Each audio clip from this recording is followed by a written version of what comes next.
Blog Talk Radio. Om Shabbat Shalom, Holy Way of the Most High. Om Shabbat Shalom, I sense your presence. Om Shabbat Shalom, Holy Way of the Most High. Om Shabbat Shalom, I sense your presence. And I am the light within your soul. In the essence of truth and right, love makes the circle whole. And here we stand in line, waiting for some sacred sign. But to find the balance is the purpose of this time. To restore the balance of the universal mind. And in the presence of my Lord of light and love, everything I see aspiring to be free. And when I call to thee, and come on bended knee, surrender to the all-pervading light and love. Reflections of the one surrounding me with love. And I sense your presence. I sense your presence. I sense your presence. I sense your presence. Within and without, above and below, yeah. East, west, north and south, I sense your presence. Without and within, below and above, yeah, yeah. East, west, north and south, I sense your presence. I sense your presence.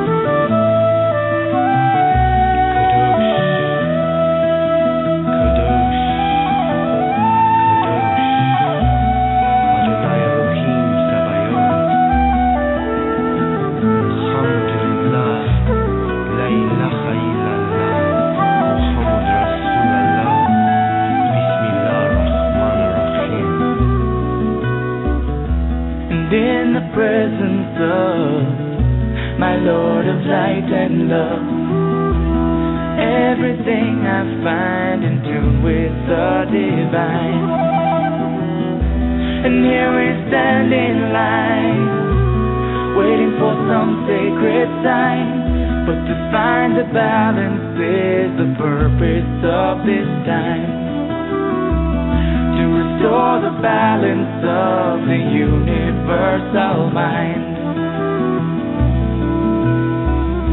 And I am the light within your soul. In the essence of truth and right, love makes the circle whole. And when I call to thee, and come on bended knee, surrender to the all-pervading light and love. Reflections of the one surrounding me with love. For to find the balance is the purpose of this time.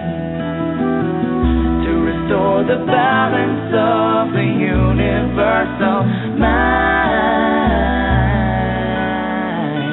And I sense your presence. I sense your presence. I sense your presence. I sense your presence. Om Shabbat Shalom, Holy Way of the Most High. Om Shabbat Shalom, I sense your presence. Om Shabbat Shalom, Holy Way of the Most High. Om Shabbat Shalom, I sense your presence. Om Shabbat Shalom, Holy Way of the Most High. Om Shabbat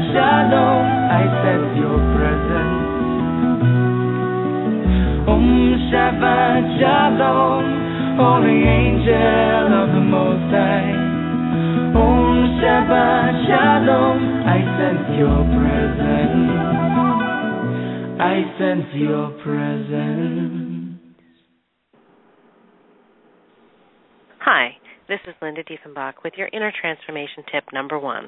Do you ever find yourself feeling overwhelmed with anxiety and stress during a situation?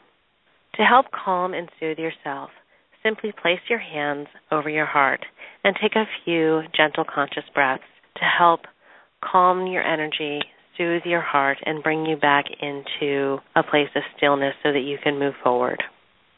For more insights and tools to help you transform your life and live more fully from the heart, join our free monthly teleclass, Connections of the Heart. Sign up today at www.wellnessinharmony.com. Stay tuned for tip number 2. Welcome, and thank you for joining me tonight here on Activating Compassion in the Midnight Hour. My name is Jessie Ann Nichols George, and I'm your hostess this evening. The music you were listening to there at the beginning of the show is I Sense Your Presence. It's by Shem Shai. And I want to extend a welcome, whether you are joining us here for the very first time or whether you are a returning listener here. And I know I've got returning listeners in my chat area, so that's always great to see and know there's some returning people out there. And we are now streaming live in 3 additional places to Blog Talk Radio. We are on TalkStream Live, Streamfinder, and PIN, also known as Para Encounters Network, and I welcome everyone listening through there as well. And I do want to extend an appreciation to tonight's sponsor, Linda Diefenbach with Wellness in Harmony, and you can learn more about her work, wellnessinharmony.com, and you might have caught that first tip there, and there's going to be 2 more coming up during the show, so stay tuned for those as well. Here at Activating Compassion in the Midnight Hour, I look at different ways that compassion exists in our lives, how to remove our blocks, resistances, frustrations, and more.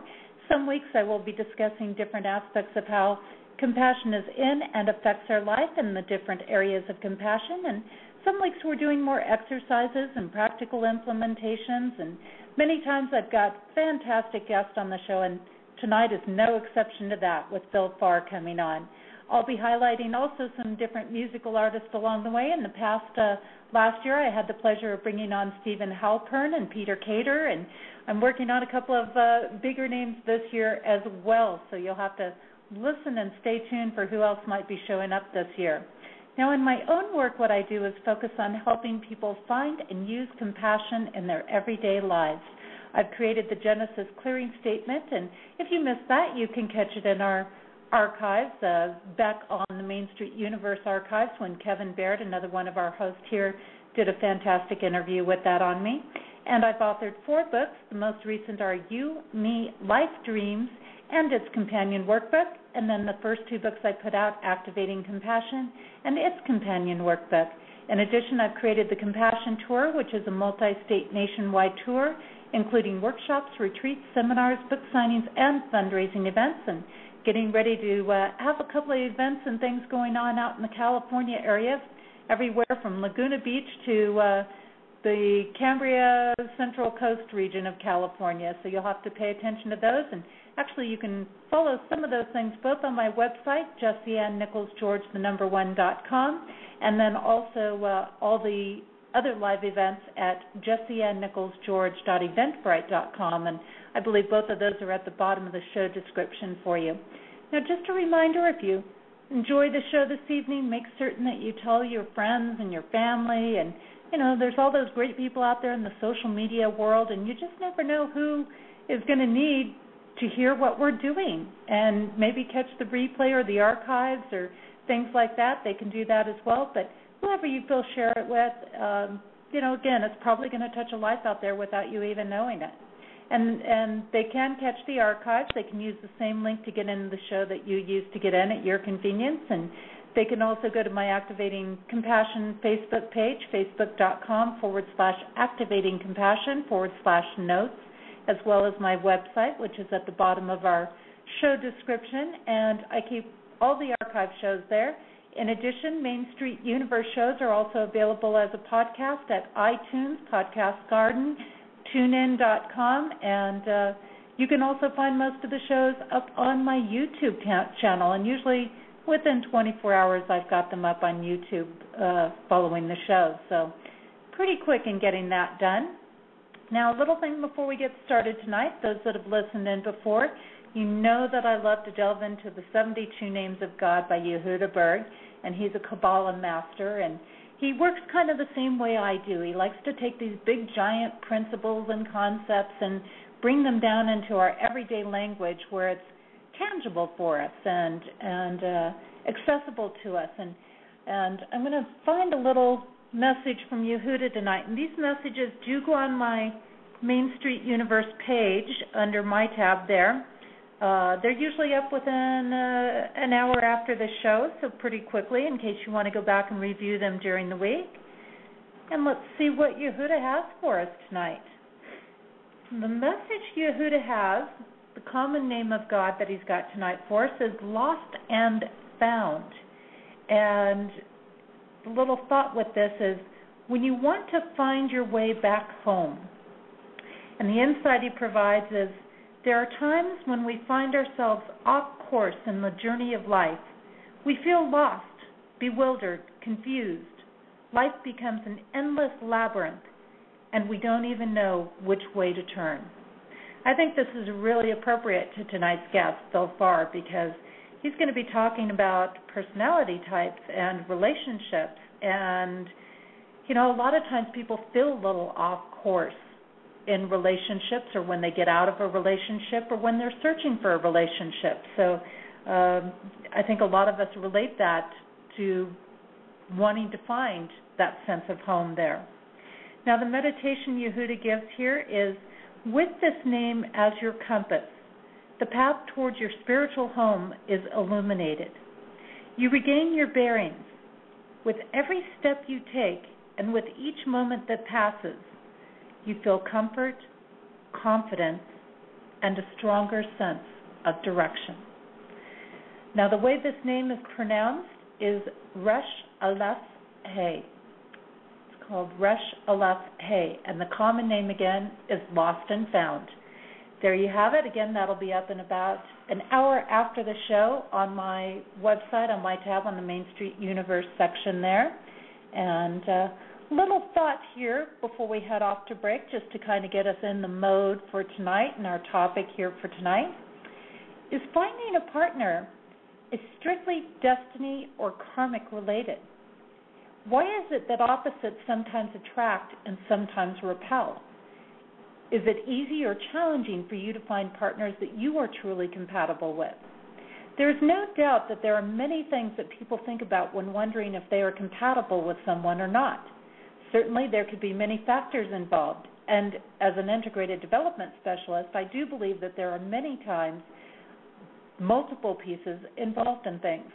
After all, if we put all the sciences together and we're able to read them perfectly, we'd probably know with great preciseness exactly who we would be compatible with on this planet. However, I think there's also always the factor of having lessons to learn that lead us to make different choices in partners. Yet I also believe that we are not the victim to those lessons, and nor are we destined to be lonely, miserable, and unsatisfied in our relationships.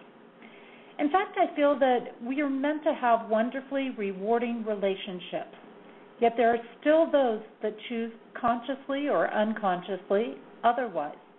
Again, this can be for a variety of reasons. Would it be hard for you to believe that a victim-abuser relationship is compatible? It certainly is not healthy, and I talk about this in my own books, You, Me, Life, Dreams. However, ironically, it is compatible.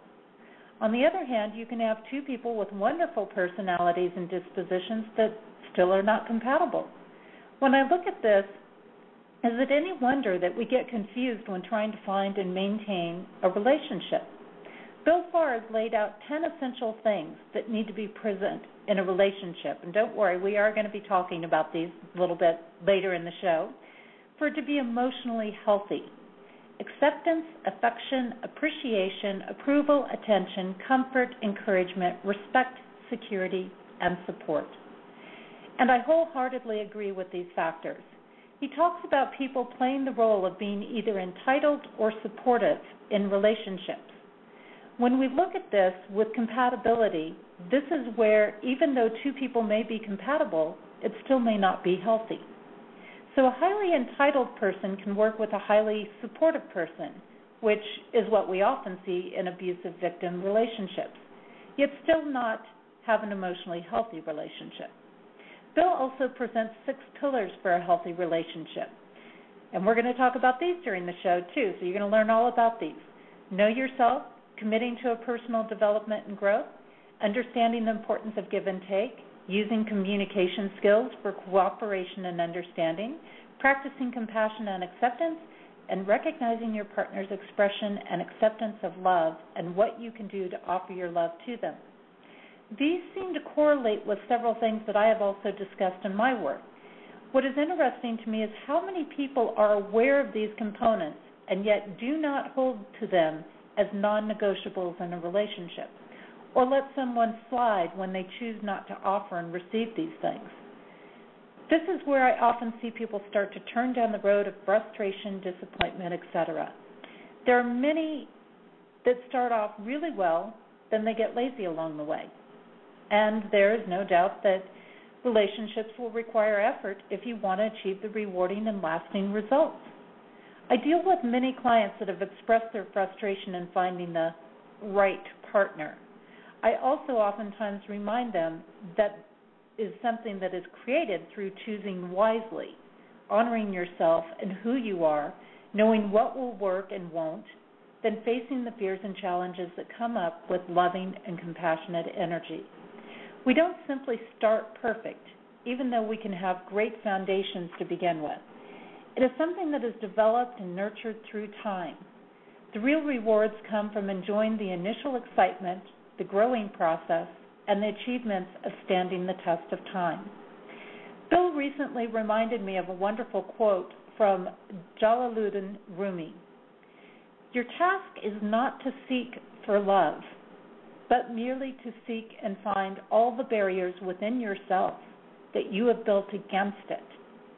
So many spin their wheels seeking out love as if it is only outside of themselves. However, to find love is to take the journey within. Making ourselves whole and clearing out our own barriers allows us to also receive what is whole. The old aspect of like attracts like, or in relationships it can also be its polar opposite depending on what we are dealing with. It thus seems that wholeness within is a big key to having healthy relationships that bring wholeness from without as well. Do you have the 10 essentials of a healthy relationship? Are you compatible with your partner? Have you truly focused on removing the barriers within so that you may receive the wholeness from without? This week our guest focuses on a component of compassion that is related to the aspect in my books of loving others. This reminds us to accept others for who they are. It is then up to us how active we want to be in their life. I'm going to be taking a short break, and when we return, I'm going to have Bill Farr with us, and he's going to be sharing his work in helping people learn if they are compatible with someone and how to maneuver in relationships. The song I have for you during our break is called The Chosen One. It's by Claire Hedin, and if you'd like to find out more about her information, you can do so at www.clairehedin.com. That's CLAREHEDIN.com. Got a little message from our sponsor tonight, and then our song, and we'll be right back. Hi, this is Linda Diefenbach with your second Inner Transformation tip. Are you longing to form a deeper, more intimate connection with a loved one? Before the next time you are with your loved one, take a few moments to get fully grounded in your body and present in your heart. And then while you are engaged in interacting with them, practice interacting with them from that genuine heart-centered presence. See them, hear them, and communicate them through the heart rather than through the mind and through that place of fear. For more insights and tools to help you transform your life and live more fully from the heart, join our free monthly teleclass, Connections of the Heart. Sign up at www.wellnessandharmony.com. Stay tuned for tip number 3.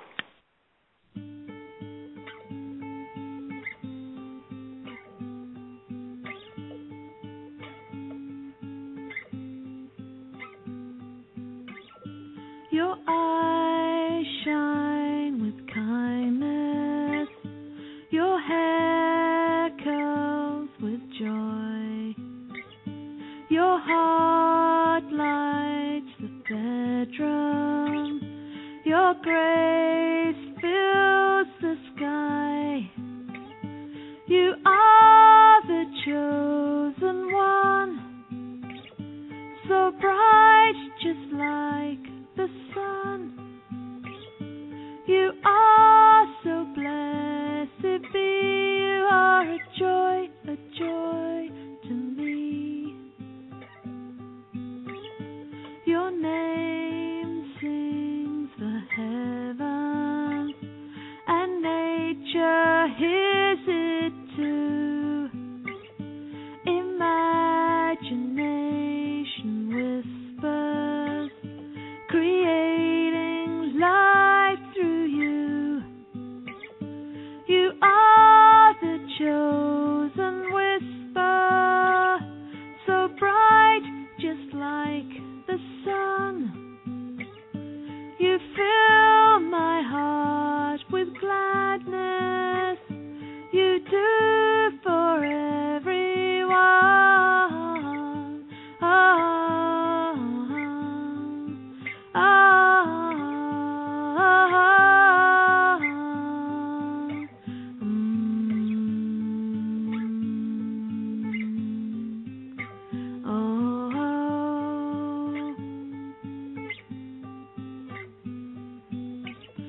The heavens sing a chorus of which you are a part.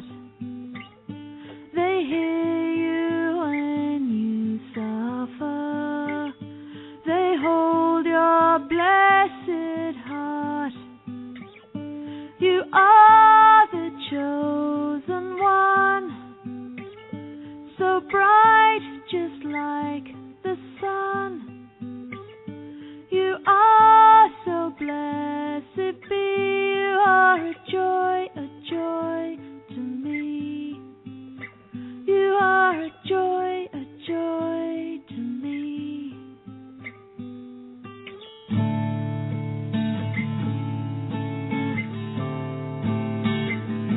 You are the one I love, so blessed be. You are the one I chose to be with me.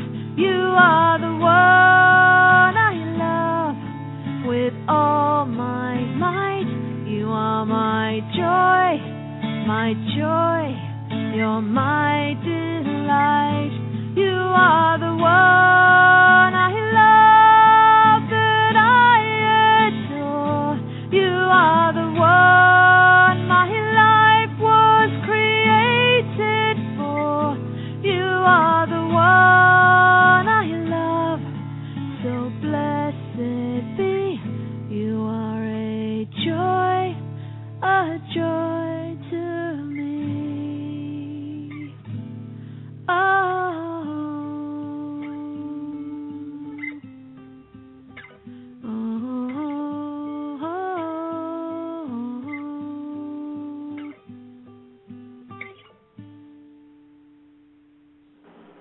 And welcome back. You are listening to Activating Compassion in the Midnight Hour, and my name is Jessie Ann Nichols George, and I'm your hostess this evening.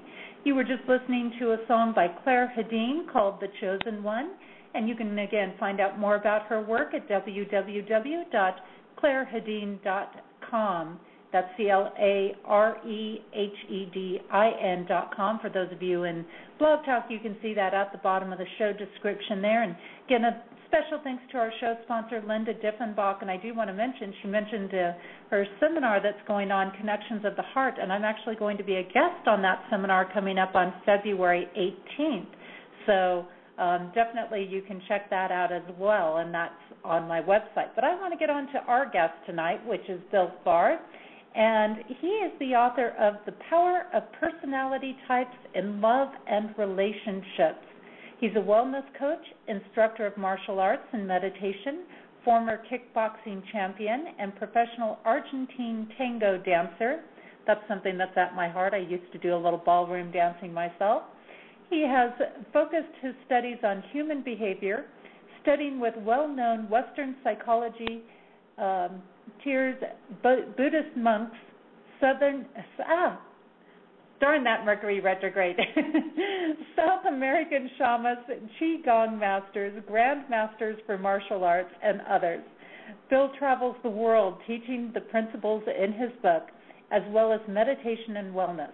He focuses on helping people to become healthy and united in mind, body, and spirit in order to prepare themselves to find their perfect mate, as well as a path to fulfillment and higher consciousness.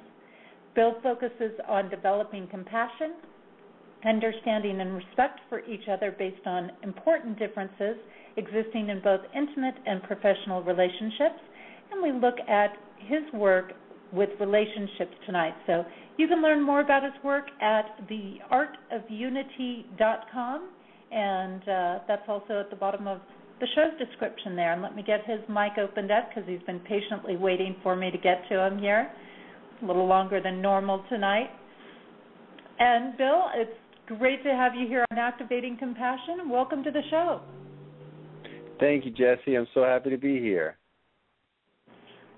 It's a pleasure. I know you came in and you contacted me a while back, and I was taking a look at your work, and I was reviewing through everything. I'm like, oh, there's so many things he's touching on that I talk about or are related to what I talk about in my own book, and I thought it's going to be so great to have him there. Oh, well, thank you for saying that. I felt the same when I was going through your site. You seem to touch on so many different things, along with what you've done and what you have coming up in the future with your books and so forth like that. It all looks very good. Well, thank you. I would love to have you start off by sharing some of your background with us and a little bit about your journey. How did you get into this work, and what led you to focusing on relationships? Well, it's a funny thing. It's like so many other people, suffering is what got me into this. So, yeah, I mean, it's an unfortunate way to jump in, but, I mean, we're going back over 20 years now. I was having a lot of stress, and it was causing me headaches and other physical ailments. And I had learned that meditation is very helpful with that. And it was. And I continued with that. And I was fighting as a kickboxer at the time, and some monks had come into my dojo. And they began to show me some different meditations and a lot about the power within your own body and mind and spirit and the things that you can do with it. And I just found it absolutely fascinating.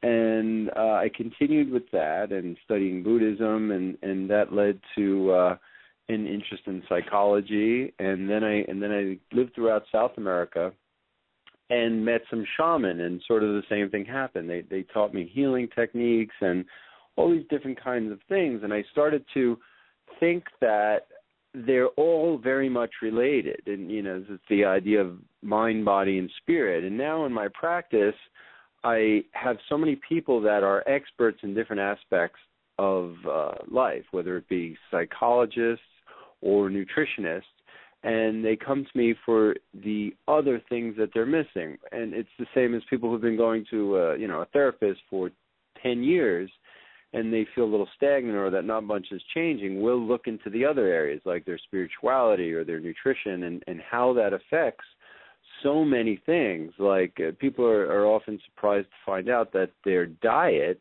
has a direct effect on their mood and their level of anxiety and their sleep and how they perform at work and so many things like that, and how meditation can help that as well. So it's really a joy to be able to have worked on this in so many aspects of myself for so many years and be able to give that gift to other people who are suffering in the same way, and they don't have to go through the whole 20 years to get that, I think that, it's an interesting journey, and like you say, I think so many people do start from that place. And I know when I was looking at my own work, I was thinking, well, where do I start? There's all these topics I could delve into to put things out there, and I started with, what was my pet peeve and those sorts of things. And it's true, a lot of times our pain is great that you're taking that, because I kind of feel the same way. I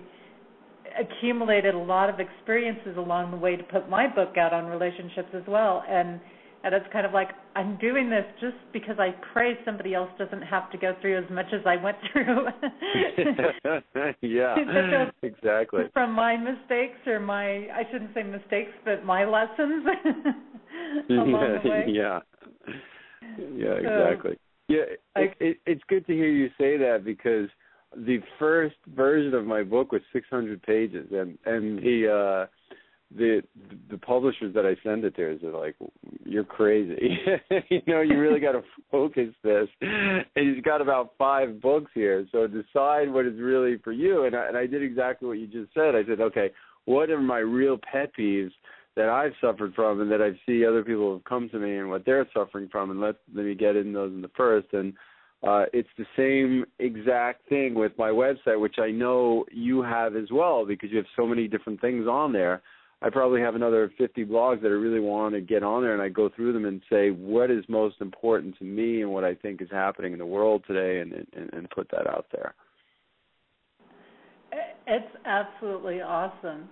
Well, when I was talking in the beginning of the show there, I was kind of highlighting some things that we were going to get to tonight, and so I did want to kind of delve in here and have you share about those 10 essentials to a healthy relationship, and maybe give us a little more insight on that.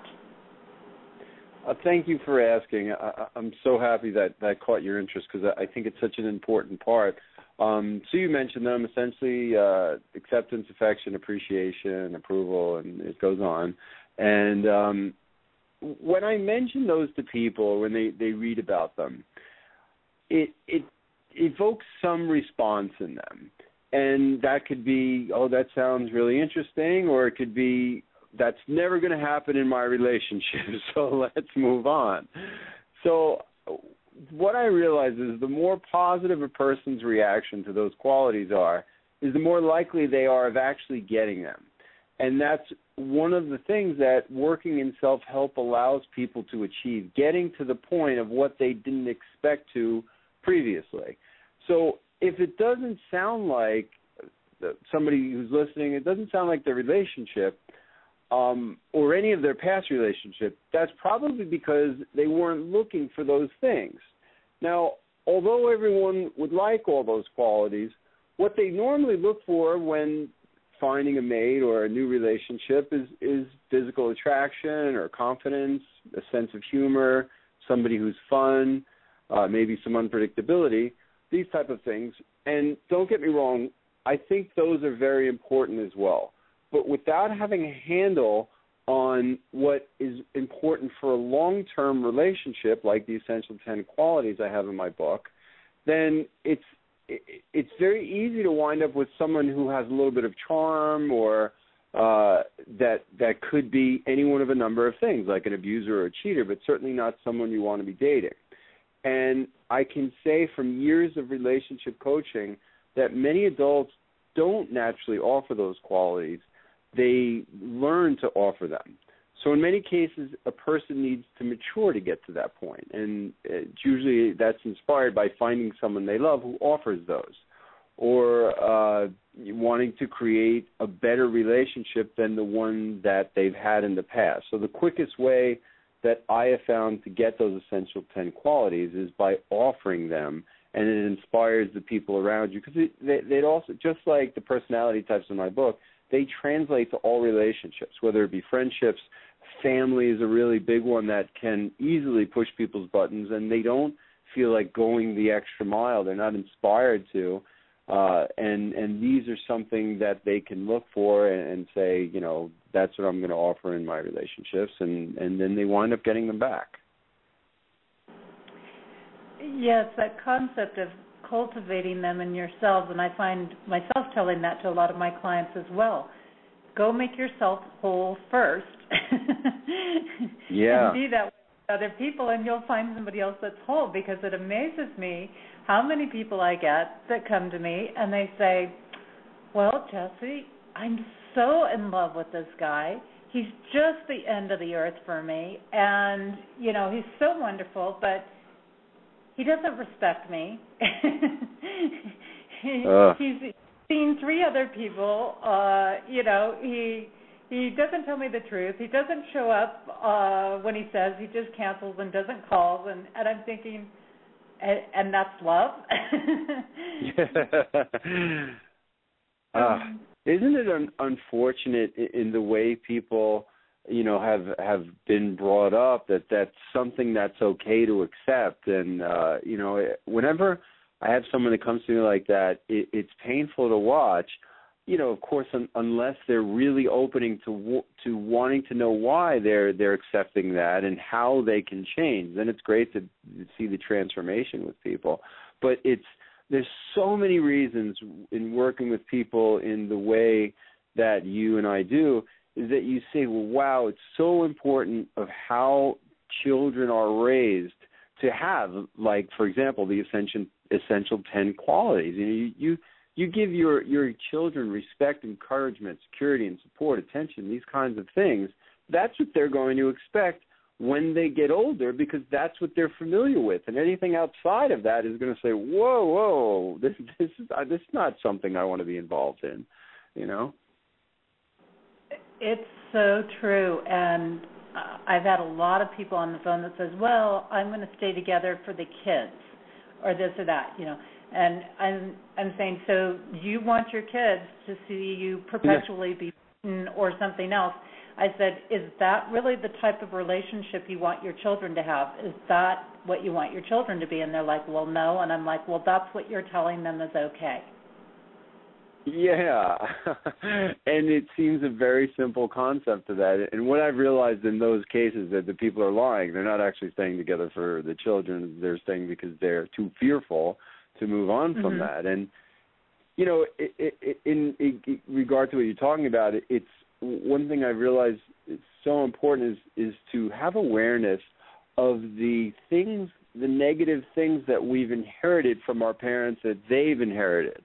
So in that case, certain fears, whether it be a fear of being alone, that maybe some, you know, it's, I guess, maybe cliche or somewhat annoying to people when they come to therapy and they want to talk about their childhood or their parents relationship and so forth like that. But it's so important on many different levels to find out, okay, my parents were together because, quote unquote, for the kids.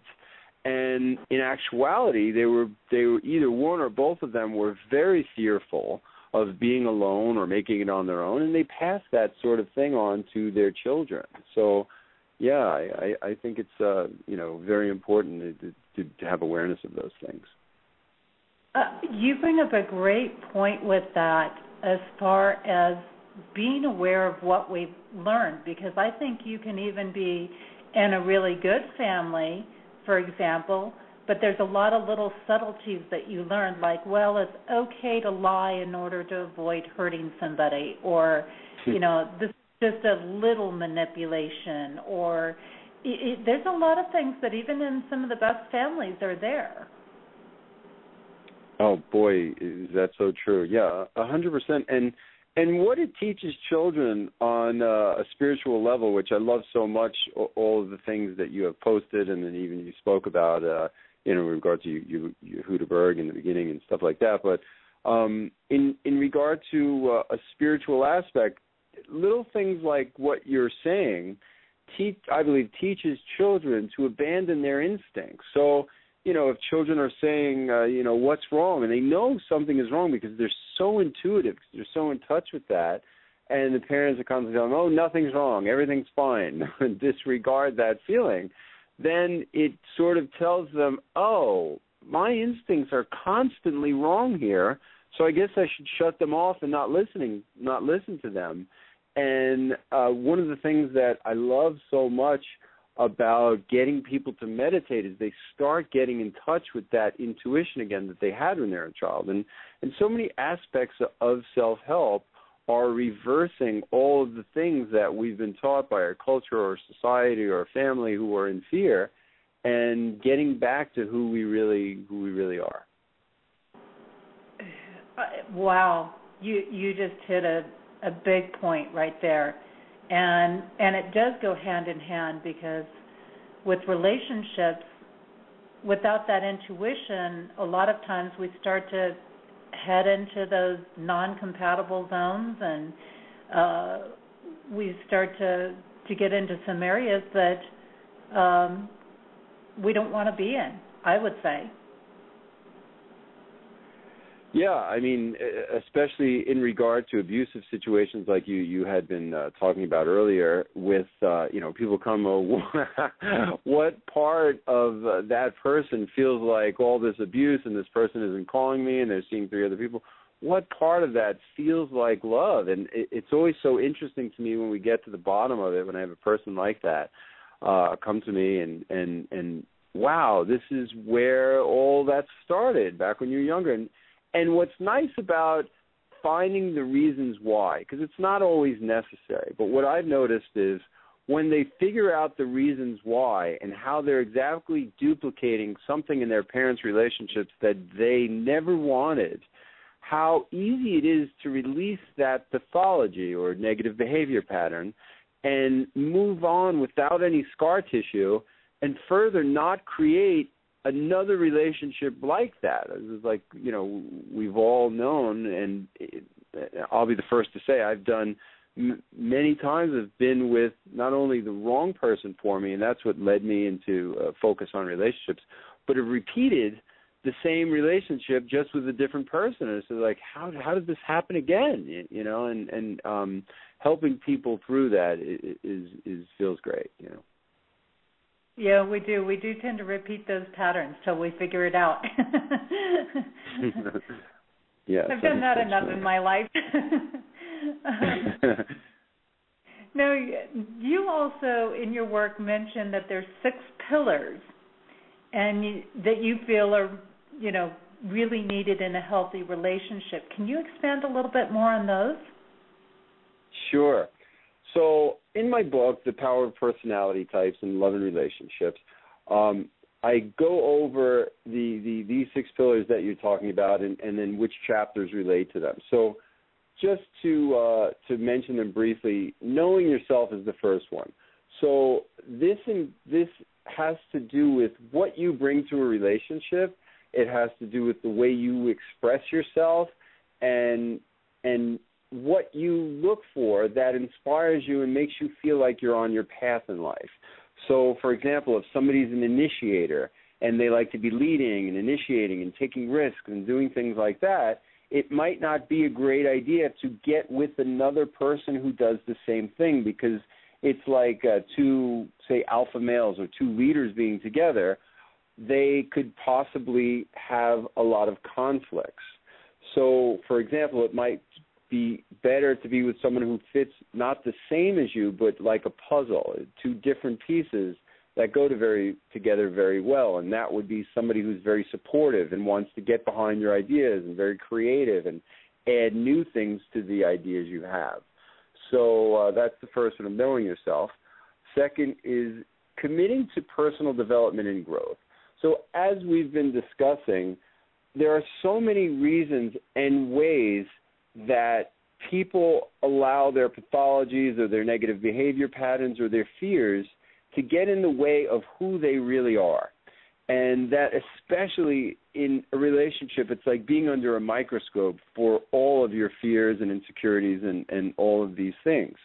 So everybody has them. And the important thing is not to be hard on yourself and create any self-loathing or pity or anything like that, because, like, for example, so many of the people that come to me have these issues and they feel embarrassed and they don't want to talk about it, and they're finally getting it out, and they say, what do you think? You're different than anybody else? Not only does every couple I've ever met deal with these things, even the ones the people, they come to me and say, we're the happy couple. Everybody's inspired by what we do, and we're supposed to have this great relationship, and it's not. I say, okay, well, let's not get the idea that you're different than anybody else. So when people commit to their growth and their development and evolution and realizing that relationships aren't perfect, nor are they meant to be. That's why we come together, to work on different problems and how to overcome them and still have compassion and love for each other. So this incredible work that you do with compassion and allow people to get to that point. And a commitment to that is really necessary to have that great relationship. Next is the importance and understanding the importance of a give and take. And that it has to do with, number one, what you are capable of giving in a relationship and what you're not, and what you should expect to get from somebody else, and what you can offer to what they have, this sort of thing. And this is what the two personality types are based on. Next is using communication skills to achieve cooperation and understanding. And what that means is, a lot of times in relationships, people really feel stuck. They might be arguing a lot, or they might just have explosive arguments that continue to, the theme returns, and they don't know how to get over that. So I have 7 communication exercises in Chapter 11 of my book, The Power of Personality Types, that explain ways to get out of these situations. They also are ways to easily bring them up when, a person has something on their mind. They don't know how to say it because they feel like it's going to cause a big problem, and create bigger problems than that either they were there before or to relive them. So the communication exercises are essentially techniques, just like a martial artist would use a technique of how to overcome a big problem, and this is what I've created with the communication exercises. Next is practicing compassion and acceptance, which is one of the things you teach so well, and that includes appreciation, gratitude, and adaptation to what your partner does and how they're evolving. And a lot of this comes from understanding not only your type, but your partner's type. So, for example, people might get very frustrated with the type I mentioned before, who's an initiator and a risk taker, but that is who they are at the core. So if that's not who you are, you might not be able to relate the fire that they have to, say, start a business or do something that is out of the ordinary. Now, if they're in a regular job and they have a sort of something inside of them that's telling them they need to do this, and you're the type of person saying, what do you mean? Everything's fine. It's a matter of understanding that that's who they are at their nature, and it's finally coming out of that shell and having compassion and acceptance for them and supporting them in that. And the same is true in reverse. People who are like that or initiators might not understand that their partner's not an initiator, that they don't want to take risks and do things like that, and having compassion for that. And then finally, the last of the 6 pillars is recognizing your partner's expression and how they accept love, which has a lot to do with what I've just described about what their personality type is and how they like to express themselves. And sometimes that might require a little bit of work to make them express themselves in the way that makes you feel loved. So they might not say I love you as much as you want them to, and it's a matter of expressing that in the form of a request rather than a complaint of saying you're not doing this or you're not doing that. That turns into an accusation, and then usually what happens in that case, and this is what the communication exercise has to do with, is learning how we often accuse people of things which causes a fight and no longer accuse them, but make a request for what you want or what you require in a relationship that's going to make you feel love. And that's what the last one is about. And these really are such key components. And I know when I was reading through these things, I was sitting back thinking, okay, I had this in this relationship and that in that relationship. And well, that's great to hear. One point that I had the 6 pillars in one of my relationships, and then going back to the 10 essentials and going, well, I mostly have this. But it is really interesting when you start combining those 2 factors in there, and it really starts to round out, and it's such a great guideline. It's just such a great guideline. If you stop and look and say, where am I at with people? Am I doing these things? Because I know I talk about that you talk about the personal development factor, and I'm always telling people you can't lose yourself in the relationship because that's who they fell in love with to start with. And you need to keep your own identity in order to move forward as a team in there. Wow. I think that's so beautifully put. Yeah. You have to, it's like 2, you have a little bit of an overlap, but you're still 2 individuals. You're not just merged into one blob all of a sudden. And but yeah, I can so relate to these things that you're saying. And again, when I was reading through it, I was like, wow, he's put a whole, he's kind of saying a lot of the same things I've been saying, but coming at it from a different, a new awareness. Yes, I was noticing that when I was looking through some of the things that you do.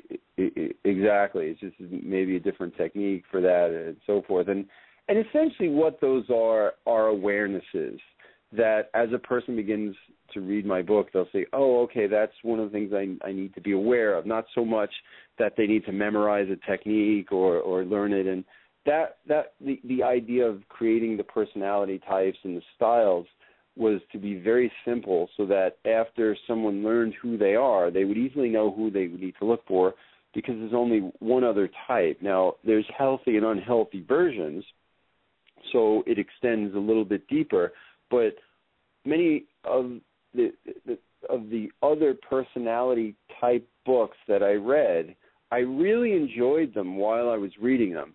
And the minute I put them down, I wasn't able to apply it because there were so many aspects of, different personality types and then, which relates to which, and I'm not that one, but that one relates to this one, and I couldn't remember them all. It's just something similar that I find with astrology. I really enjoy it, and I like it when I'm hearing about it, but I couldn't possibly know all the aspects of who gets along with me and those get along with each other and all these different things. So I wanted to create something that somebody can easily understand and not have to memorize anything in order to apply it. And then all these things are integrated in a couple of the chapters, which would be 11 and 16, on learning about yourself and then who relates well with you and who's a perfect connection. And then for people who have a relationship already, how can they put their 2 personality, what's required with their 2 personality types together? So I never like to say there's any wrong type. It's just what is required in order for you two to maintain a long-term happy relationship. And, that's so true. It's so true what you're talking about there. And I had a comment come in through the chat room that says, a lot of people become their partners. And I see that a lot, too, where people make all these adaptations trying to, again, kind of keep the peace in there or, do something because that's what their partner wants to do and things like that. But you started to mention now into the personality types. So what are those key personality types, Bill, that you talk about in your book? We kind of alluded to them a little bit. Okay, well, they're based on the Taoist philosophy of the yin-yang that states that all things are based on complementary yet opposing forces, meaning that although 2 people might be completely different, they combine very well. So in all great relationships that I've noticed, one personality holds the vision for the relationships, and they take the initiative and follow through for the actions that are taken by the couple, and the other supports that vision. Now, as I was saying, earlier, when I've read many different personality type books and things like that, one thing that has always bothered me is I've never felt like I fall into just one category. So most people would agree that whatever your type may be can change based on many things, like your situation, the mood, and most importantly, who you're with. So in my book, I've created so it's just like being right or left-handed. Although you favor one, everyone uses both. So whichever personality you are in my book is designated by percentage of where you spend most of your time. And in answering the profile, which can be found free on my website, theartofunity.com, or it's in the book, you can identify your predominant type and the formula for how to identify who's your most complementary partner.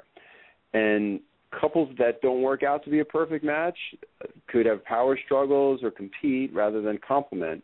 But the book shows how to eliminate that with many things, like we've mentioned a few of the techniques so far, and allow them to be more complementary. So, for example, one of the problematic or possible relationships I mentioned earlier, two initiators being together.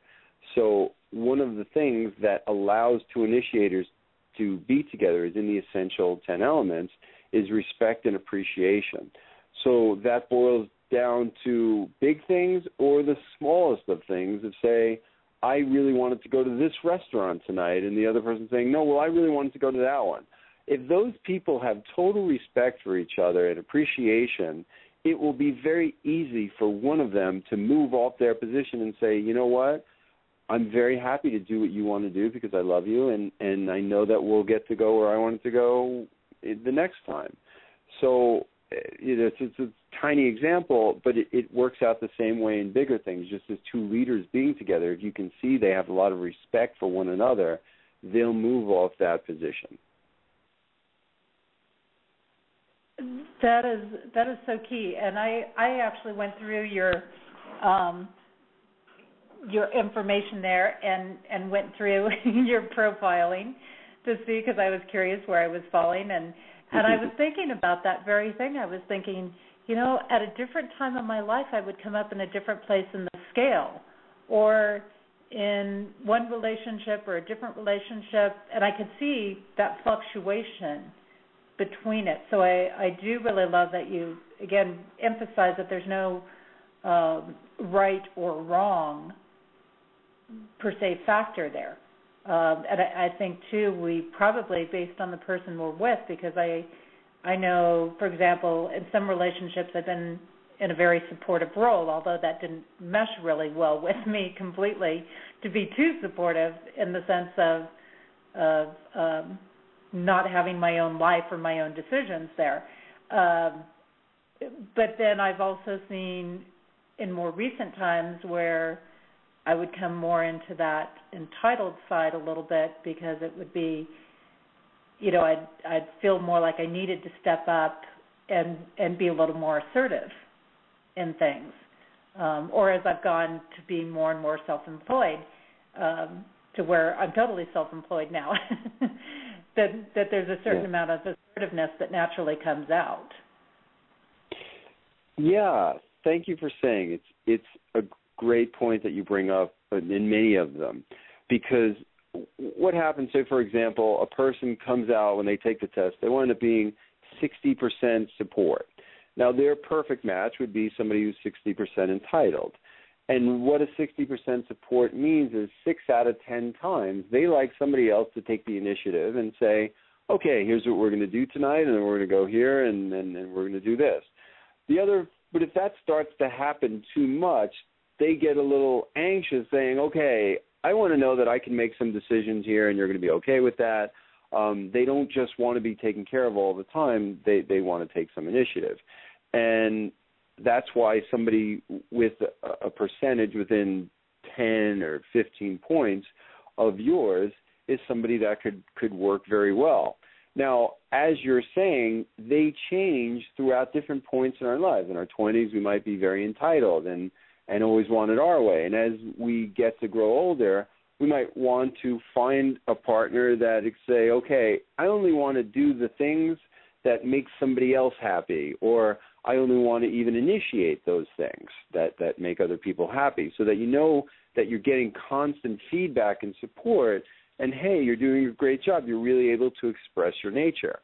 Now, on the other hand, many times, a little bit of what you're alluding to, people are different personality types in their work versus in their relationship. So you might be, and that's why I suggest taking the test twice. One's for your career or work life, and one's for your relationship. Now, they could turn out to be the same. But a lot of times people are maybe what you're saying, you're running a business and are self-employed and are having to go out and initiate all the things that you're doing in your life and in your radio show and running your business as an entitled and as an initiator. But when you get home, you might want to just kick back and say, I want to be taken care of now, and you make all the decisions, and that works well. So it gets a lot of fun when you understand these and what you know, and knowing what to look for, either if you're in a relationship or you're looking for one. And I think this has kind of led into one of the questions I had for you, which is, how do you know if you're with the right person? And you just kind of really touched on that when you're taking this test, that if you're 60% supportive, you're ideally looking for somebody 60% entitled. And you mentioned in there you've got about a 10-point leeway in there for a match? Yeah, like I was saying, I don't ever think of any 10 points is usually that works out to about right. But when you have an awareness of the scale and what you want out of a relationship or out of a business relationship, for example, something like that, then you can have an awareness of what is required. So, in other words, if somebody is entitled, as the example I used before, and they meet another entitled that they really like, and they feel reciprocation there. So, unlike your client that you were talking about earlier that says, I'm totally in love with this person, but he's seeing 3 other people, it doesn't like me.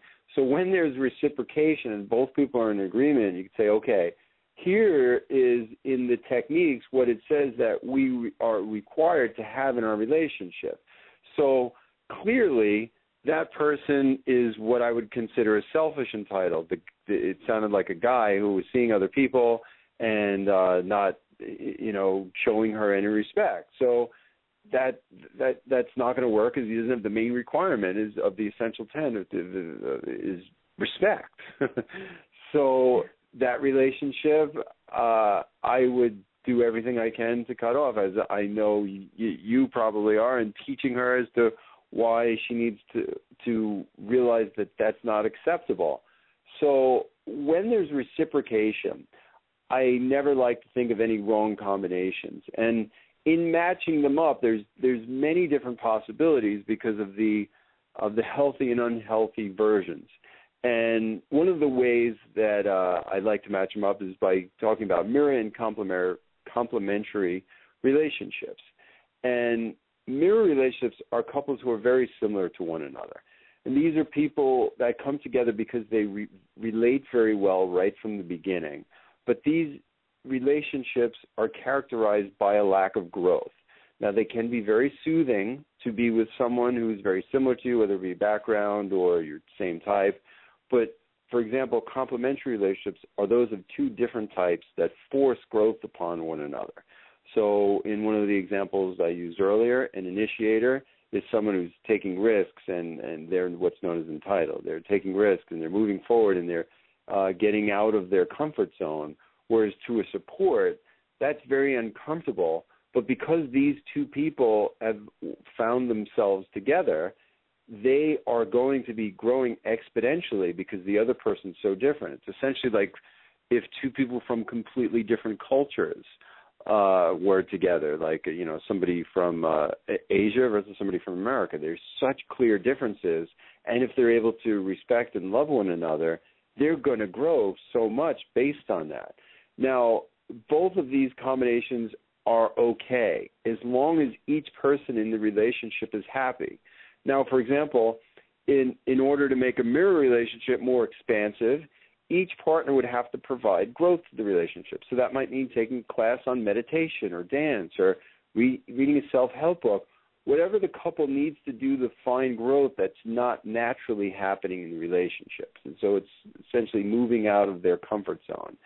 And that's something that complementary relationships do without a whole lot of effort. That's really interesting that you brought that up, how sometimes those opposites are actually complementary because of that growth factor, and that does cycle back around to your 10 essentials of really needing to have those in check. And if you do, then you are creating that growth factor there. And it is interesting because I've been in a relationship where there was a lot of growth, and it was truly amazing in that sense, because it's, that you're looking at sides that, you just never took that close of a look at, or you never expanded that far, and you're looking, each person has that appreciation for where the other person is at. You have one person who's independent and going out there and starting their own business, and you have somebody else in a nice stable job, and each one is appreciating what the other has, not necessarily wanting it, but appreciating it there. So I think that can be a very cool space to be in sometimes, to have that when you can appreciate it. But I touched on a key thing, and that is some of those joint activities that help you grow, because even in those you've got some of those aspects of the pauses and the gaps, like the awkward points that you still have to grow beyond. Right, exactly, and that stops relationships from becoming stagnant or boring or just the same old thing every day, which is easy to happen in a mirror type relationship. So when what's great about helping people in this regard is identifying that sort of thing and saying, oh, you could see that in 5 minutes. The relationship's come a little same. Great, let's talk about your types, and they turn out to be the same, and great news. This is very easily worked out in that there's nothing wrong here. All we need to do is add this into the relationship, and then they go on and are able to express their love in many different ways. Absolutely. Now, one of the things that I did pick up when I was reading the first part of your book, you have a concept that's known as emotional prisons, and I think we might have been starting to touch on this a little bit earlier. What are these emotional prisons, and how does somebody identify what theirs are? Well, thank you so much for asking. It's another one of the techniques that I have in my book, The Power of Personality Types in Love and Relationships. And essentially, they're places we find ourselves when we're unhappy to the point of torment.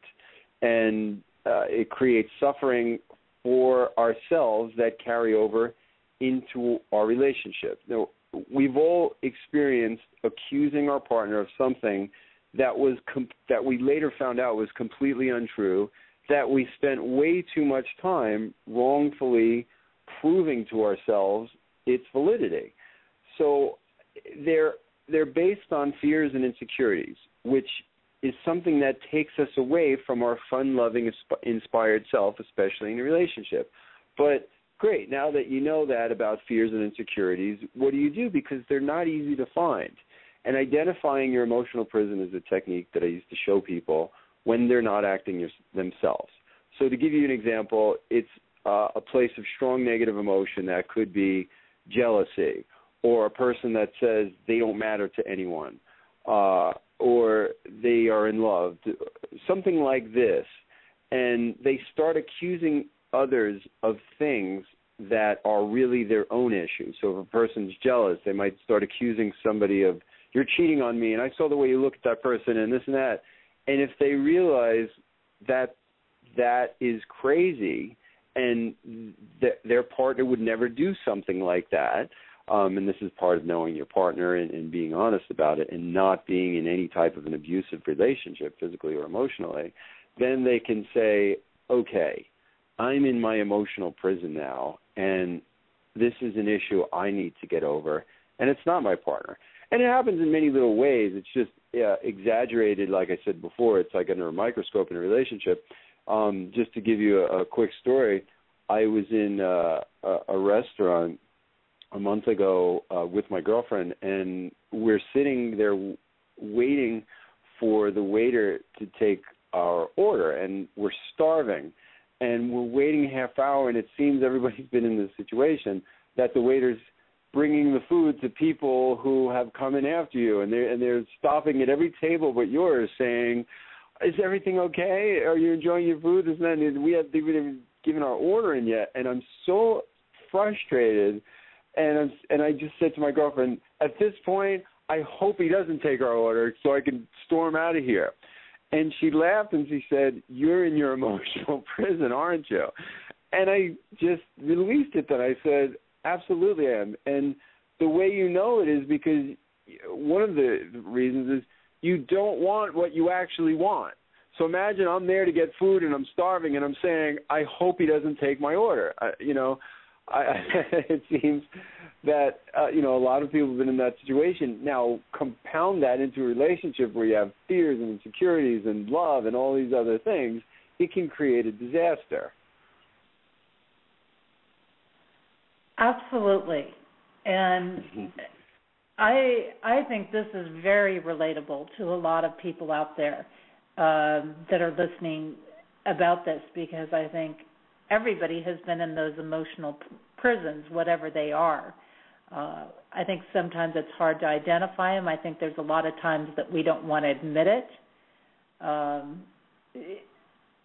I think that's where a lot of people self-sabotage in a relationship is from these. Yes.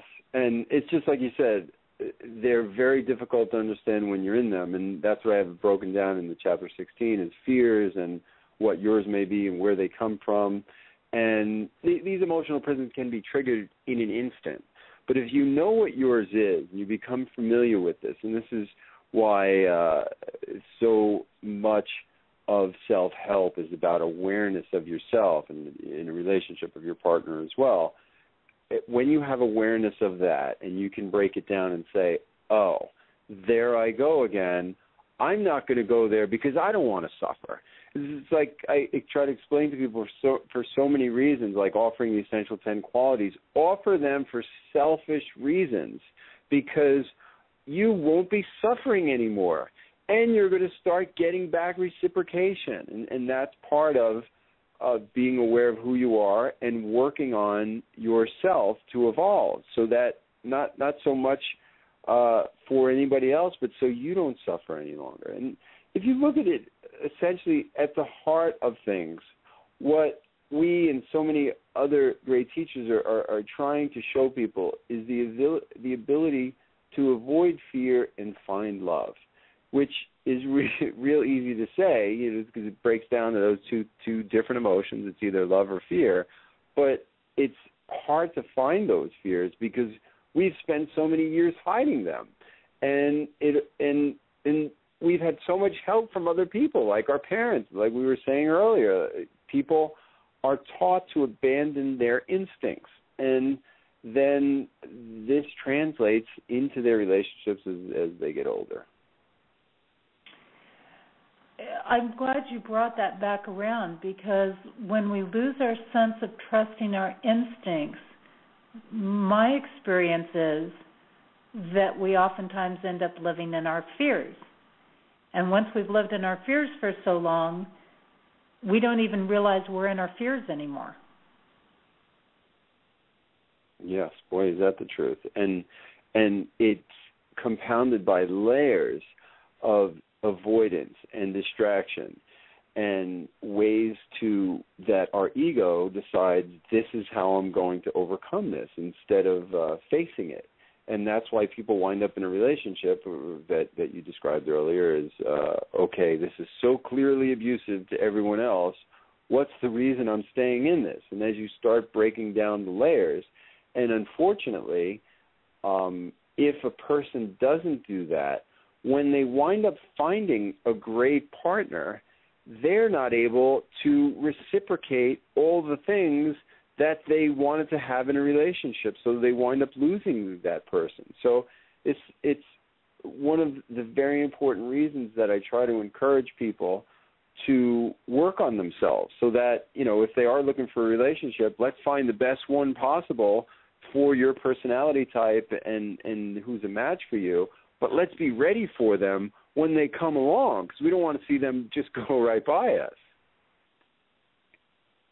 Exactly. And that's why I'm always telling people that, in between waiting, focus on yourself, because the more you invest into yourself, the more ready you're going to be when that person comes walking in the door. And most likely they're going to come in when you don't expect it. So it's kind of like clean your house up because you know when the company's going to show up. And if your house is clean, you're always ready for them. Yes, perfect analogy. I love that. So another one of the things that you tend to talk about in your work, Bill, is the value in knowing what our nature is versus our pathology. And how do we know, what things are which one? How do we know what's nature, what's our pathology? Maybe you can elaborate on that. Sure. Well, to begin with, pathology is essentially a negative behavior pattern that's developed in our childhood, and they take us away from who we really are. It's a person's go-to response, even when it's not healthy or satisfying for them. So that could be, one example is jealousy, something that we talked about earlier. It could be a person who really doesn't love themselves. So what happens is they get in a relationship and they wind up accusing their partner of not loving them, because if they can't love themselves, they can't have the idea that anyone else would either. So all kinds of problems come up, and they even wind up creating drama in their relationship to force their partner to prove their love to them. So all of this is essentially based on fear, and years of fear and covering it up and hiding it and overcoming it and putting escapes in place to allow this person not to face that. So when you're able to get in touch with that, and the way I like to do that is identifying which type of fear it is for a person and how they can realize that it's illogical. And what this allows them to do is get back to their nature. And this is why I find that meditation is so important for people. So when I begin to show people meditation, and what's nice about now as opposed to when I was teaching it 10 years ago, so many people have tried it.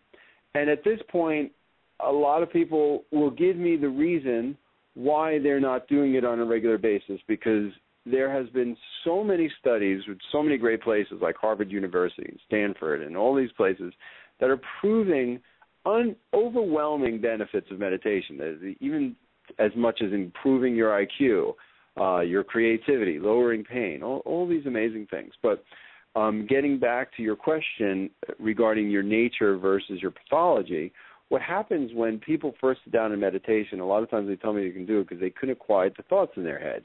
And that's very simple, because it's the first time they've ever tried to quiet the thoughts in their head. So I say to them, how great were you when you first went to the gym? Or if you play tennis, when you first stepped on the court, were you an amazing tennis player? So what would occur to them to think that they're going to be great at quieting the thoughts in their head, because it seems like it should be something simple. But what comes up a lot of times when they're trying to quiet the thoughts in their head is all the fears and anxiety and insecurities and shame and all the things that they've been covering up for so many years, that your soul is saying, this is all not true and this needs to get out of the way before we can get to who we really are here, because we're not based on our fears. That is what we've learned. We've come into this existence with pure love because that's where we came from. Our soul is in a place that only had love there. So everything that we've been taught about fear and lack and all this kind of thing happened because of our culture, our society, and unfortunately a lot of it happened because of our parents. And that's not a knock at people's parenting skills. A lot of times parents have the idea that they're going to warn their children and create all these fears in a way of protecting them. And, unfortunately, it sets up things that their love doesn't quite understand, like, shame and guilt and all this kind of thing. And meditation, I have a lot of meditations on the site at theartofunity.com that allow people to get to that place of finding out who they really are and what is their nature and how to find their path and things in life. And I do that with guided meditation. So instead of just sitting there in silence, I'll guide them through places that they need to go that is a light of protection around them, for example. And then we'll go to their sanctuary and the place that they're able to just be who they are and create the life that they want to create. And that allows them to get away from these pathologies that they've created.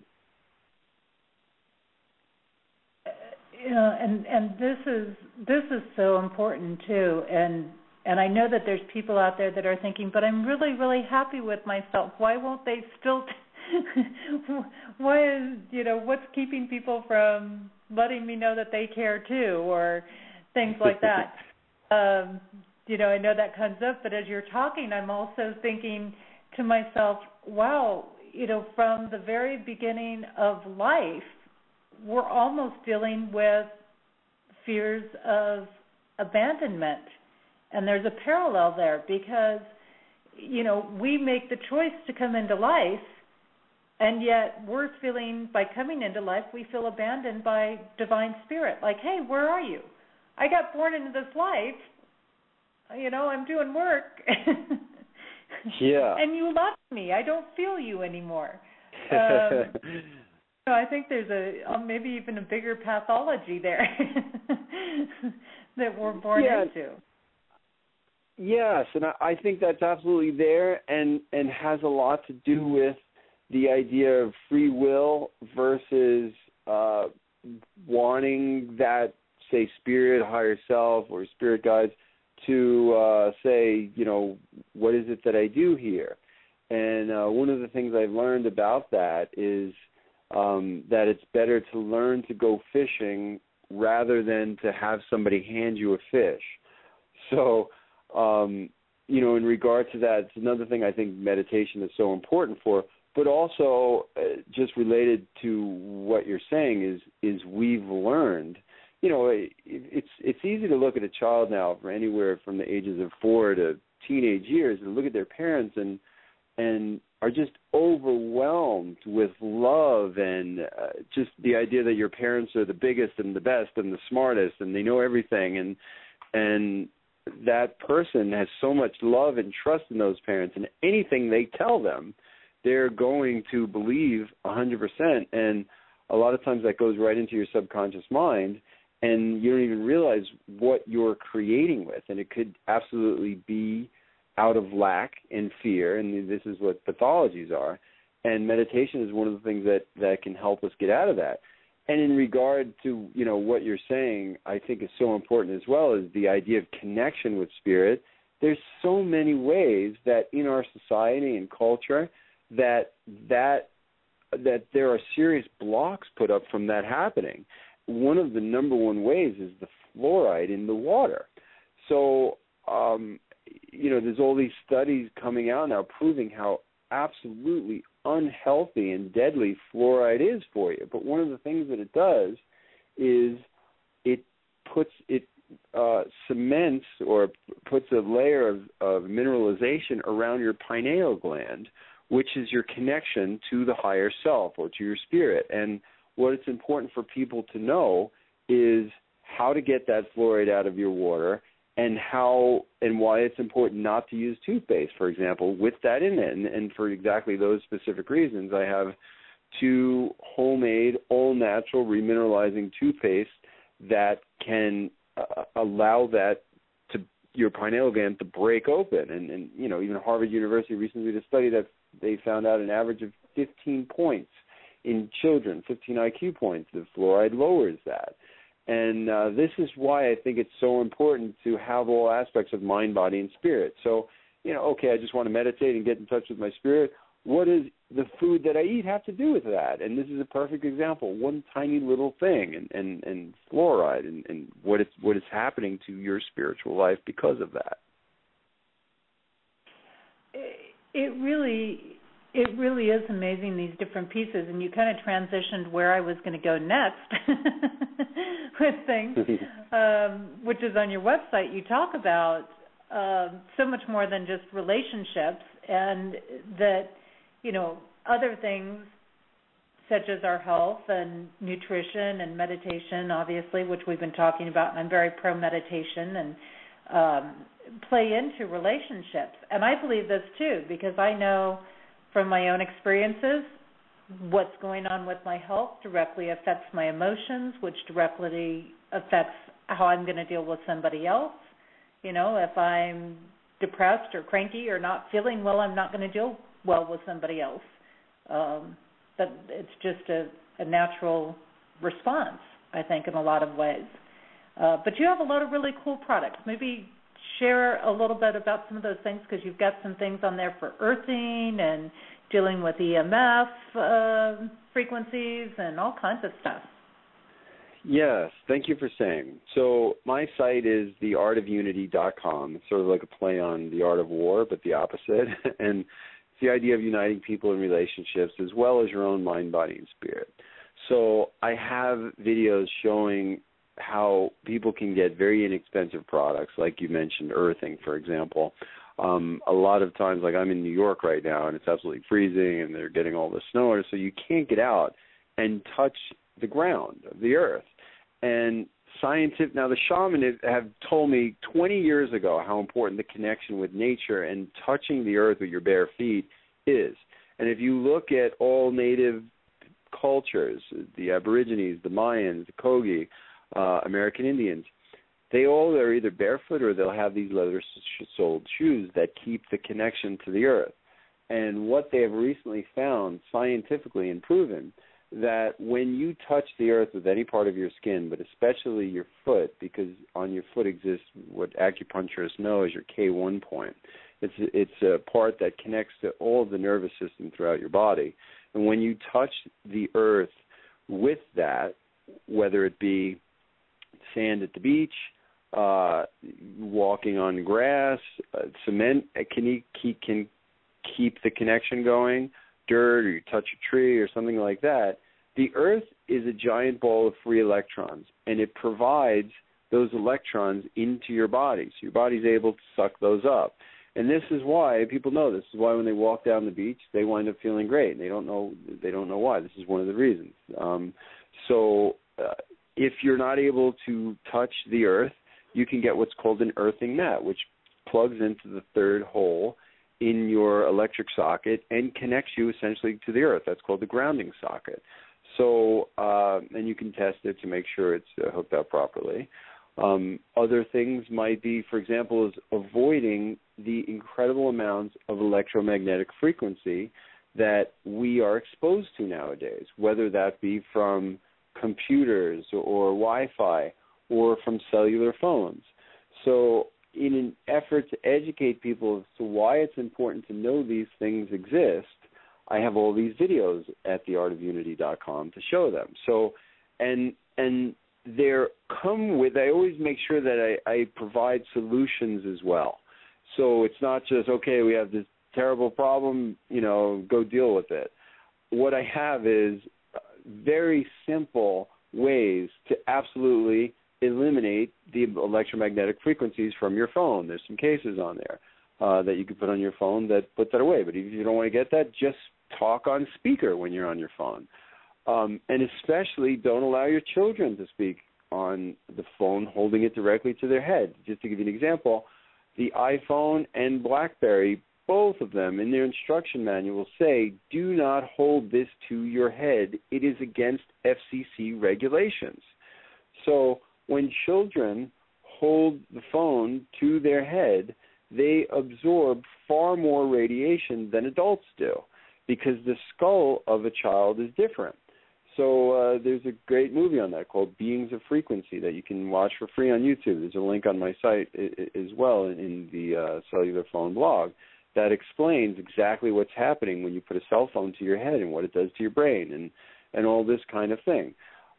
It's the same with the microwave oven. In addition to destroying all the nutritional value and radiating your food, just standing next to it, I have an electromagnetic frequency meter, and I show that, for example, the FCC decided on my meter after 3 it's dangerous. When I put the microwave oven on, it goes to 100. Now, the reason it stops at 100 is because that's only as far as the meter goes. Who knows, how far really, but I walk 5 feet away and it's still at 100. So, the best bet is for people that want to have any nutrition in their food and don't get electromagnetic frequencies, don't use a microwave. It's very simple. But in addition to these kind of things, like, for example, I have a lot of people coming to me now that have anxiety, and I'm sure it's the same with you. And what this anxiety does is create problems in every aspect of your life, including your relationship. And then what I break down with them is what exactly is happening in their life, and we start with the food that they're eating. So anyone would understand why, if somebody is taking drugs like heroin or cocaine, why they would have erratic mood swings. But the same occurs with sugar and white flours when they're eating those. So what I present to them is options as to, okay, what can we do to avoid that? And also, okay, if you're eating a lot of sugar and white flours, understand that you're going to be going through these mood swings. So, and if it's not enough motivation for them at first, like I have a gentleman that comes to me, he lost his mother. We're going on 8 months now, and he's still terribly stricken with grief.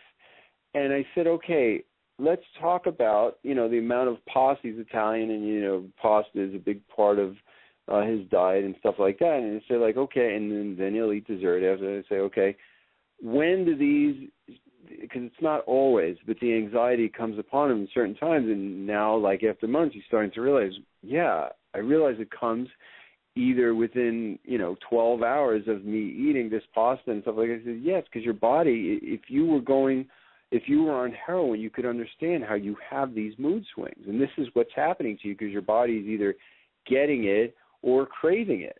So it's one of the things we need to sort of get out of his diet, as well as what many people need to do, as well as GMOs and processed food, alcohol, and all these kind of things. And I don't say, okay, let's make an agreement that we're never going to eat that again, but the agreement is to have an awareness of when you're eating it and how it affects you until you're motivated to the point where you don't want to eat it again.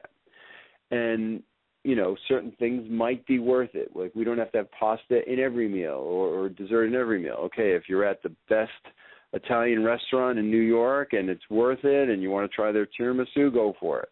But don't, sit in front of your TV and watch it and eat a bag of Doritos, because it's not really worth it in my mind. So that's my site sort of comments on all aspects of health and wellness, whether it be through nutrition, meditation, or psychological aspects that I have mapped out in my book. I love how you are relating this to, like, being on drugs, because people don't think about it that way. They think, but it's just food that I put in the microwave to heat up, or things like this. We've been taught these conveniences, and then as we do these things over and over again, like you say, your meter only goes to 100, and anything over 3 is dangerous. And yeah. when you think about these things, we stop and we think, well, let's see here, between the GMO and the microwaving of foods and this and that, is it any wonder we've got a cancer-ridden society? I mean, God.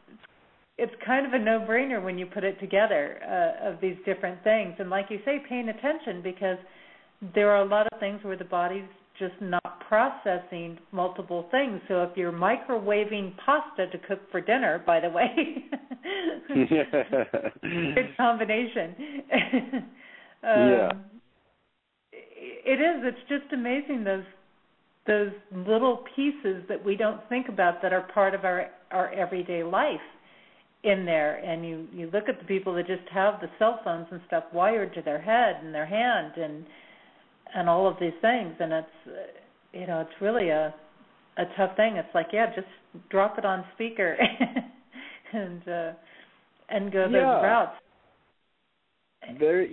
Just very simple solutions to not having to put yourself through these, and more importantly, not put the younger generation of children through that. I mean, in regard to that, what you said, I believe it's 40% of people now have cancer, and people say, "Oh my God, I can't believe it." They say, "What can't you believe?" What I can't believe is that every single person doesn't have cancer, and what I fear, and why it's so important for me with this awareness to get it out to people, is because this, within the last 10 years, I believe, is the first generation that has 100% of the time access to these electromagnetic frequencies. I know people that put their cellular phones or their iPads in the crib with their infant babies because it makes music that helps them to go to sleep right by their head. So they have, since the time of being an infant, access, and then when they get to a certain age, everybody wants to talk to them on the phone, so they put it right up to their ear, and then they give them an iPad because it can distract them. And I absolutely understand parents doing that because their parents need time too. So give them an iPad. What do they do with the iPad? They put it right on top of their reproductive organs and start watching or typing away or whatever it is they're doing. Now, as adults, this 40% of people who have cancer. Now, these are people that didn't have all that growing up, that in their growth process, they didn't have the amount of electromagnetic frequencies that these kids have, which makes me wonder what's going to happen as this generation of children get older. So it's a little bit worrisome. But there's easy things to do as long as you are aware of this, not to expose your children to that. And this is the type of thing that can easily make people infertile and sterilized. Because as you say, they set it in their lap. Well, guess where that is, and that's certainly going to affect your relationship. Yes. Ability to reproduce and other things. So, definitely sex drive down a notch, I have no doubt about it. Absolutely. So, I mean, just incredible. Well, Bill, we're kind of winding down to the time that we have with you. Do you have any events or anything that are coming up or that are happening, or how do people connect with you, find your book, things like that? Well, I travel between New York and California, and I teach in some different places that are usually full as they get there. But what people can do if they want to I have online classes, so they can get onto my site, theartofunity.com, sign up for a class, and there's different options of classes if they just click on the tab that says class and see which ones they want. They can also get meditations on my site, and they can get my book on the site as well. It's available at Amazon. It's called The Power of Personality Types in Love and Relationships. It's awesome, and I think that if people go on your site, they're going to be really intrigued because there's just videos everywhere for everything. And they're not really long. You can watch them in a short period of time. And it is really interesting. And as you mentioned, I really enjoy the fact that you don't just put a list of products up. You talk about why this doesn't, why this is important, or why this works, or why we need to have this in our life. And so I think that that's good, and you do make these connections between everything, and you do have some really great meditations on the site, and just blog post after blog post that spans these different things. Just recently, at the end of December, you posted one, 5 solutions to overcome anxiety after a breakup and get back to being yourself. You've got some things about being a vegetarian or a meat eater on there. You've got Tai Chi for beginners on there. So there's a lot of different things, best home workout that are on there. So I think that that's a great thing. You just really explore a tremendous amount of areas. And, of course, as we talked about before, the profile on there. And I do encourage people to go in and have fun with that, because the questions that you have on that are really, really interesting to go through. And I know when I was looking at it, I could see, even tying back into that main theme of things where, even getting more precise of what areas somebody is entitled and supportive. Yeah. Can make that difference, because I was thinking about it when I was going through that. It's like, well, I wouldn't necessarily want somebody who's really highly entitled in this area, even if I was reasonably compatible with them.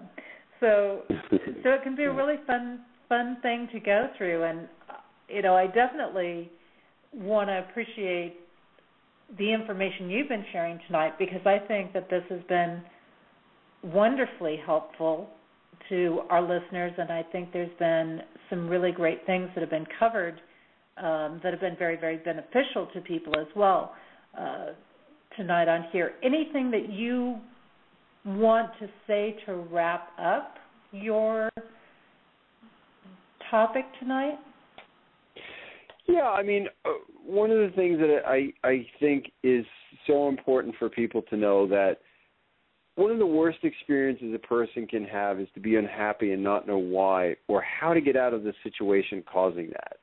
And a lot of times they don't have the money to go to a therapist or something like that, or they've tried so many things and they feel like nothing's working.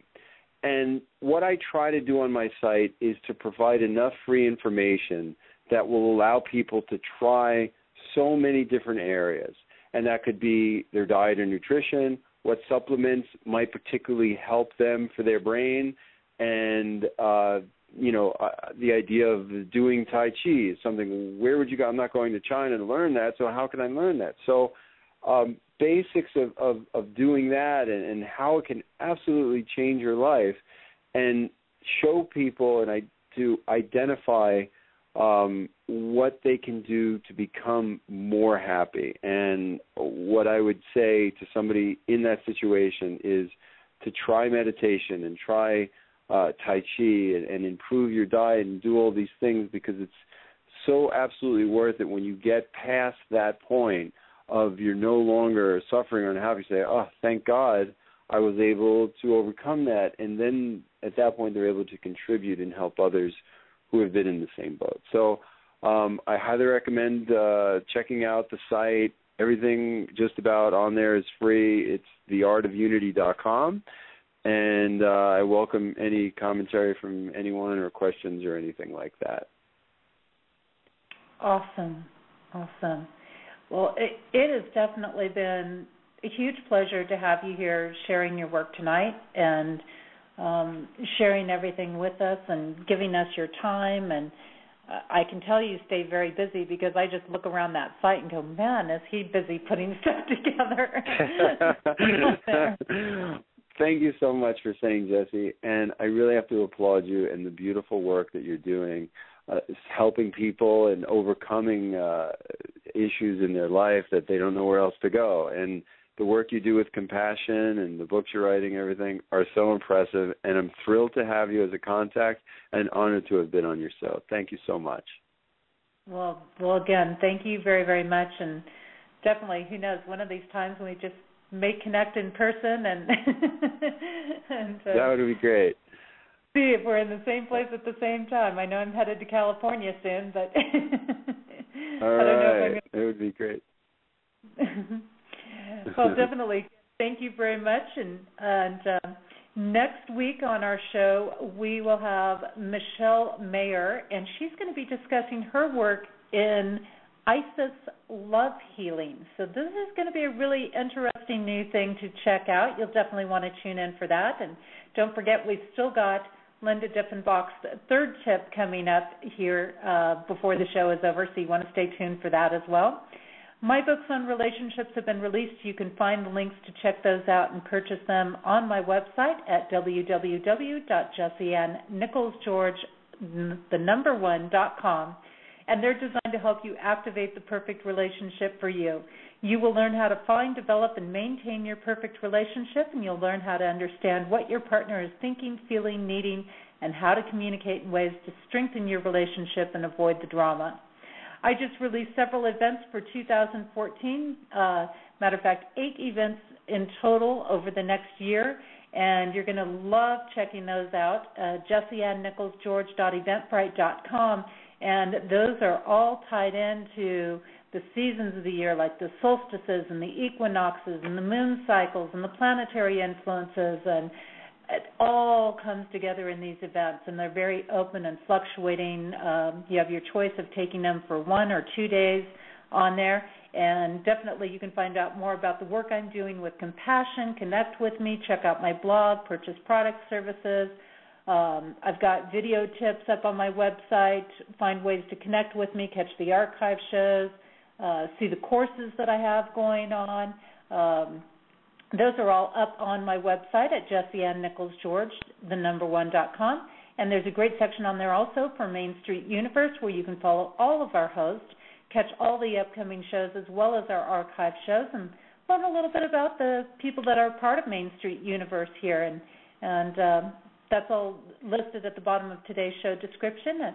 The February special deal that I have going on right now is to try out my brand new work in Angel Insights and Healing.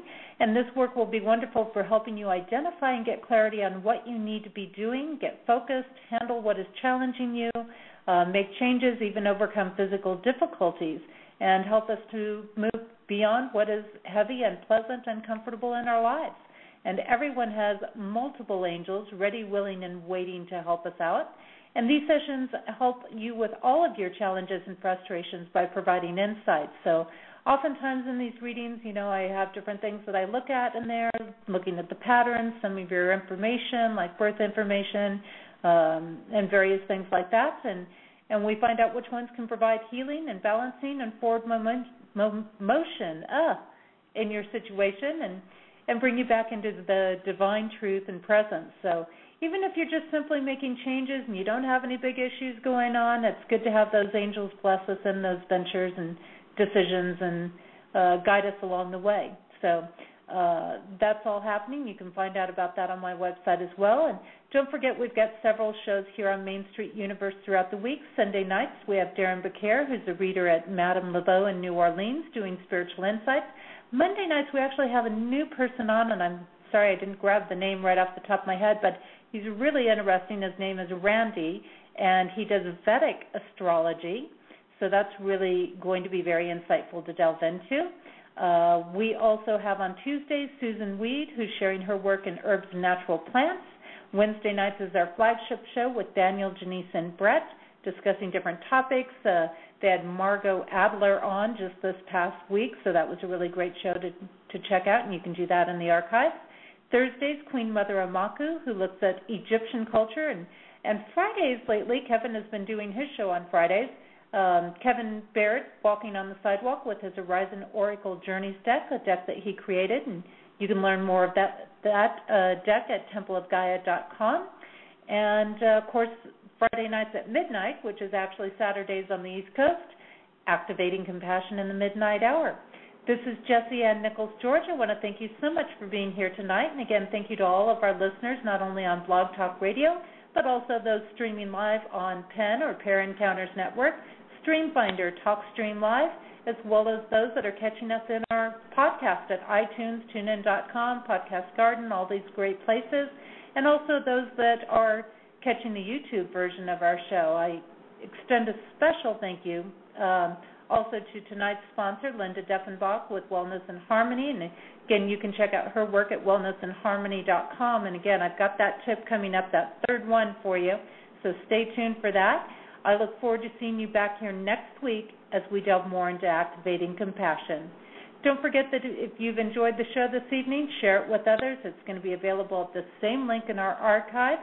And I'm going to also leave you with the song tonight, Yearning For, Over and Over by Shemshai.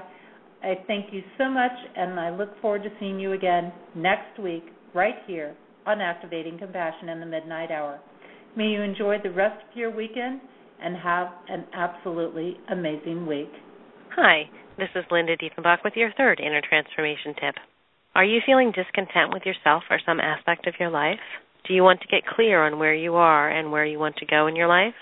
Practice getting present on a daily basis by tuning into yourself, your body, your thoughts, your emotions, your energy. See where you are in this very moment, and then based on where you are, start asking yourself what you need and what you want. Then begin to advocate for yourself and take action to honor your needs and wants.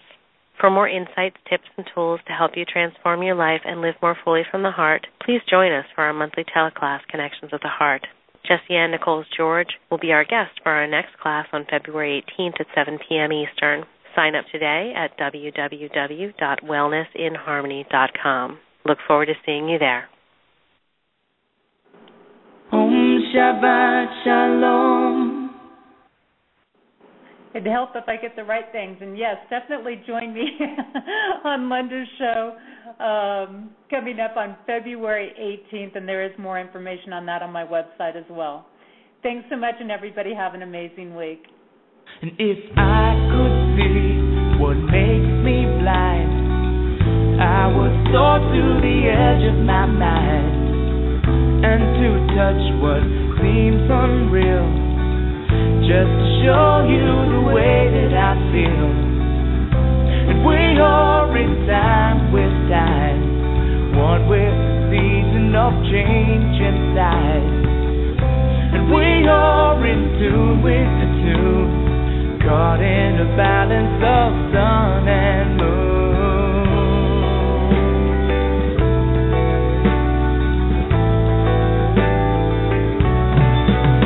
Oh, deep inside, the light within, shining to show you it's it to begin.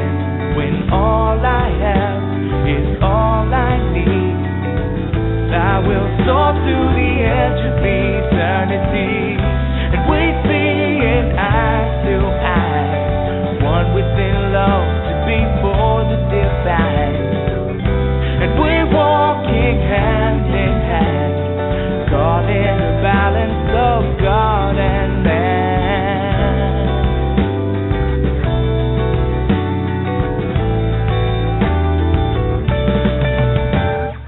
Over and over, life is your lover, learning to walk just a little bit slower, whispering secrets but that you can't keep it. No turning back now, this time we reveal it. One to another, all will discover the essence within the most beautiful lover. Time is still turning, the love is still burning. Deep in your spirit, your heart still yearning for.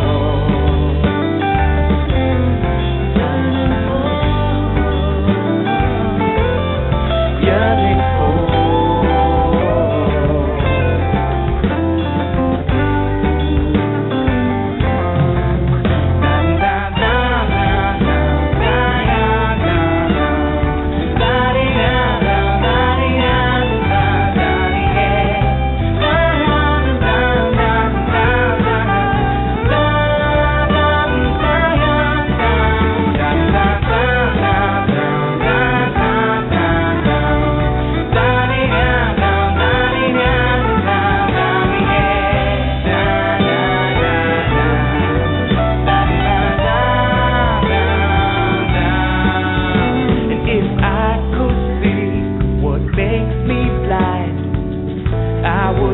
fall to the edge of my mind when all we have is all we need. All that we ask for shall be received.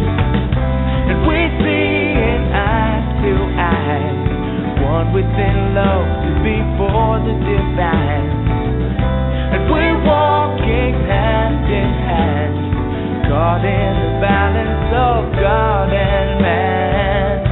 And we are in time with time, one with the season of change inside.